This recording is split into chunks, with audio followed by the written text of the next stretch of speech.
A giant revival. Hello, One Piece enthusiasts. I'm the One Piece nerd, and today let's talk about One Piece chapter 1119. And as expected, the giant is back. The giant's name is Emmett, and Vegapunk is continuing his quote unquote announcement to the world. Well, it makes things kind of complicated, but let's talk about it. Before we move on, make sure to like and subscribe. It helps the channel out a lot. Now that you have, let's begin. It doesn't really fit right to me in my head where, yeah, I get it, the giant needs to be back. It's more significant than we thought, but if you consider it, we did miss the most important part of Vegapunk's message, which was the Will of D. Again, we've got tidbits of what he said after mentioning the Clan D, and now we're seeing him talk about the Will and how it lives on and how it has created problems for the people bearing the initial.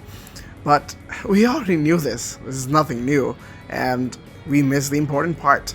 And I doubt Vegapunk would stop here. In fact, I think he has a lot more to say. When he does, and the world government is in very serious trouble. From what I can gather, the giant Emmett could do literally simultaneously both things at once. One being transponding the message to the world, and of course fighting. And it is now awakened by the call of Joy Boy. It knows that Joy Boy is here, and I think this is one of those things of the ancient kingdoms that somehow is awakened by the presence of Joy Boy. The same could be said for Zunisha and of course Emeth.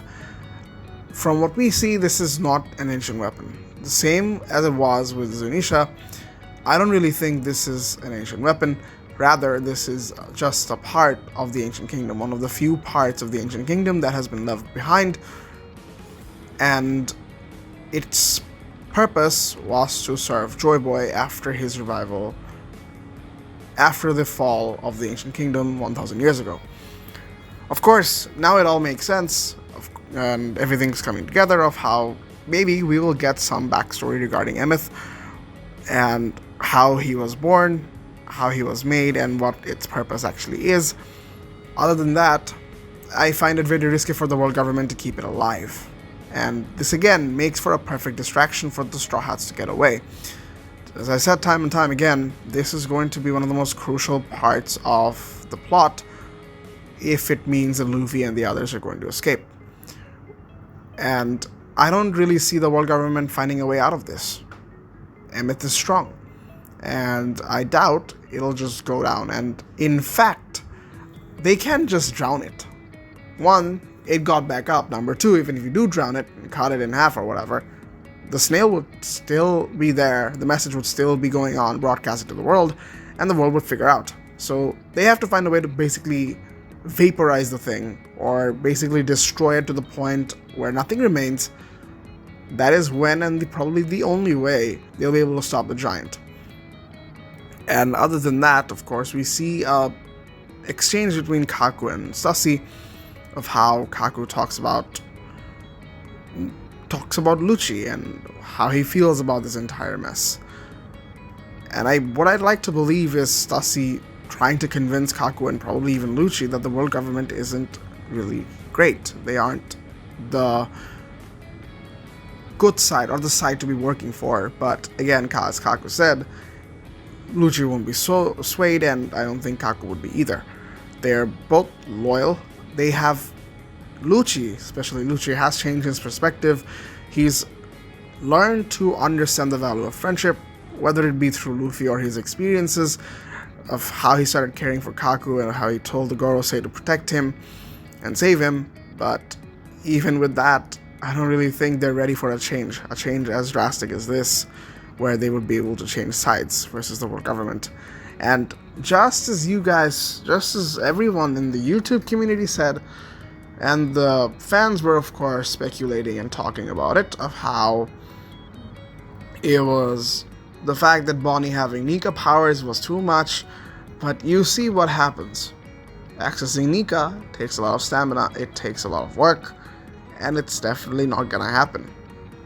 From what it seems, again, this is a skill to be harnessed over a period of time, and I think Bonnie would be able to do it by the time, I don't know, she's probably give it one more year of solid training. I think she will be good. And considering her race of part Buccaneer, I think it makes it entirely possible for her to access the full power after a very brief period of training. Of course, she needs to know hockey and all of that, so there's nothing to be fussing about. Other than that, the only way to beat the Gorosei at this point is to basically send them flying, the same way Luffy did, and I think it has to be done over and over again until they're able to escape, and in fact some of the Straw Hats haven't even made it to the ship yet. We have no idea where they are, and maybe we do have an idea where they are. I need to go and revisit the entirety of the chapters. It's gonna be hard trying to locate everybody. Almost everyone is here, and I'd like to believe that we will be escaping Egghead Island very, very, very soon. Next week is a break, however, I am not really a fan of it, but then again, it's Oda. He needs his rest, and I guess we have a theory video coming up this week. Other than that, there's not really much to talk about. And considering the stakes and all, it's high time we get out of Egghead. We need to find a way to beat the Gorosei, definitely, for sure. But I don't think it's time. I don't think it's time for the Straw Hats to figure out how to beat the Gorosei, because from what I can see, they definitely will be the final opponents. It was just a glimpse of how hopeless they can be if they didn't have allies, if they didn't have all the handicaps they did right now. The Straw Hats do have a huge handicap, and I don't think they'll have it at the time when they're fighting Im. But that being said, this can be a good opportunity to find some sort of a weakness of the Gorosei, whether it be some sort of an advanced hockey that we have yet to know about. Something from the Void Century. Maybe Emmett has that secret of unlocking and actually damaging the Gorosei without them actually reviving. We did see Emmett come and cut off a hand, but it's not really enough. We know that he'll just able to regenerate it, but it's entirely possible that he doesn't. Or maybe Emmett finds a way to do something and Luffy tries to figure it out. But I'd like to see a solution to the problem of the Gorosei. That's it for the video, guys. If you guys enjoyed, make sure to like and subscribe. Have a great day, and peace.